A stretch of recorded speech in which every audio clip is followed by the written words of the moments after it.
Hi, and welcome to Avengers Assemble. I'm Iron Man. Well, now I'm technically Deadpool, I guess. Is he MCU yet? Yeah, he is. But he's not in content. Yeah, he is. Those first two movies are technically canon, I guess. That's true, because of the Fox thing. Mm-hmm. I hate you. So I'm Deadpool. I hate you. And you get to be Fat Thor still. I'm good with that. Hey, I'm drinking beer, cussing people out on Fortnite.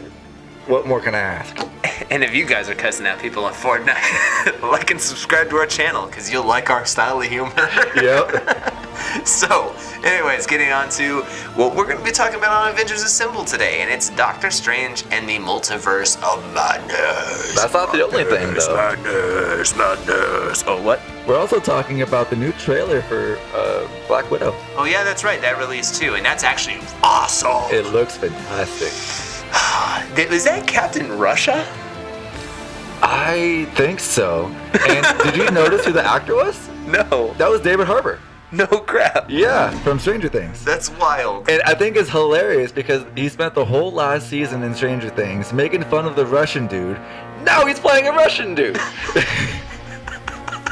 That's fantastic. Irony in film, I ladies love and that. gentlemen. David Harbour is quickly becoming one of my favorite actors. We gotta get off of that Black Widow trailer though, because if Yeah. we Okay, really due time. need to get more content from them and more trailers from them so that we can go in more detail about this. Because Yeah. I only got to see it once. I need to watch that video like 16 more times before I can really have a good say about how I like this trailer. At first glance, I'm like, oh, that's so exciting. Scarlet looks amazing as Yeah, always. well, that's your opinion. I can't say stuff like that. Oh, that's why I said it. Yeah, good. It's your job.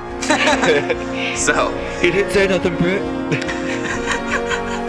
alright, so getting on to the point of Doctor Strange, we both recently rewatched the movie, not together, but on our own separate occasions, so we have our own thoughts and opinions after watching the movie again. I wasn't invited to watch it with him. No, I didn't want him there because if he would end up giving thoughts into my head. Don't put thoughts in my head, man. I'm watching this movie so I can figure out what's gonna happen next. I'm actually not a talker during movies. I hate that. Well, yeah, and see, I am. That's the problem. I talk to myself. Maybe it's for the best you didn't invite me over. Exactly. Like, shut up in your own house. Dude, that's what's gonna happen right there. That's what's gonna happen in the next movie. That's what's gonna. Hey, check this out. And that's why we had to have this video so that I could talk about all these things that I ranted about on my own in private. Yep. So. Doctor Strange, the first movie, we all remember how it ended. Doctor Strange used the time stone to put, our homeboy Dormammu in a time loop, and he got him caught there, and Dormammu basically gives up, pulls his acolytes back into the dark dimension, and that's the last we've seen of him. But in the last movie, Mordo walked away, and he was not happy with the way things ended. I think Mordo. I think the same thing should have been this over and over again. The bill always comes due. Is that what he says? Yeah, the bill always comes due. That's right.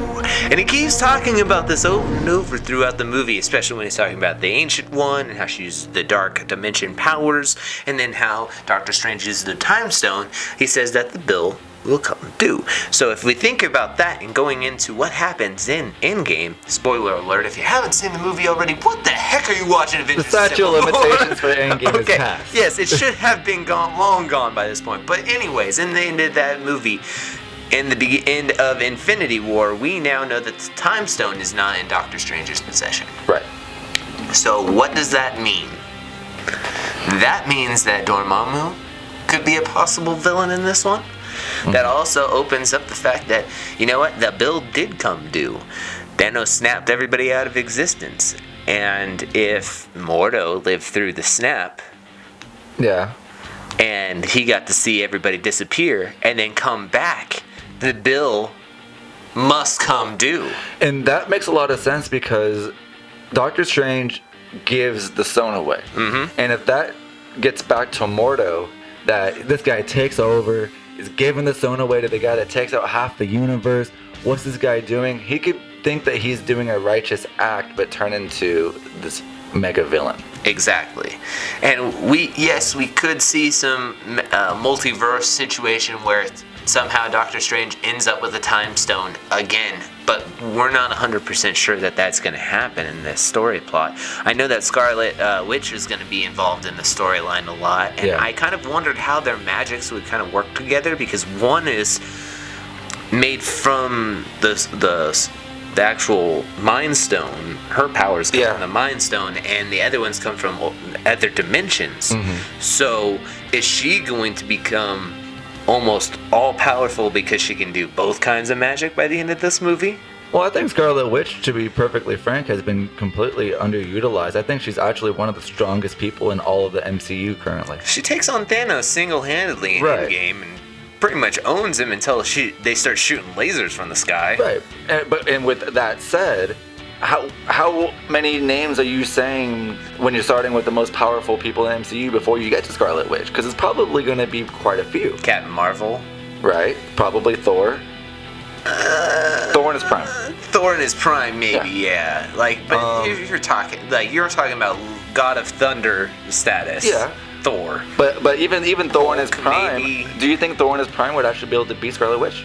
I don't think so. I don't think so. I don't think so. And that's kind of the point I'm going at. Is Scarlet Witch her magic did beat Thor in his prime, technically, in Age of Ultron. So, that's true. Yeah, but she had the jump on him, though.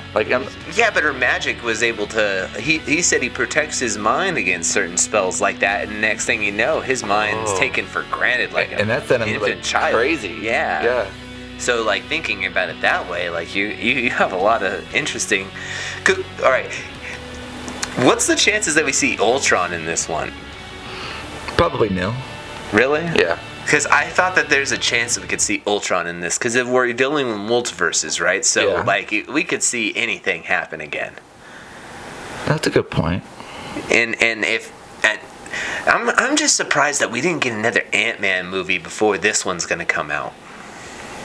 I don't know. I think the AntMan is, like, the importance of AntMan has come.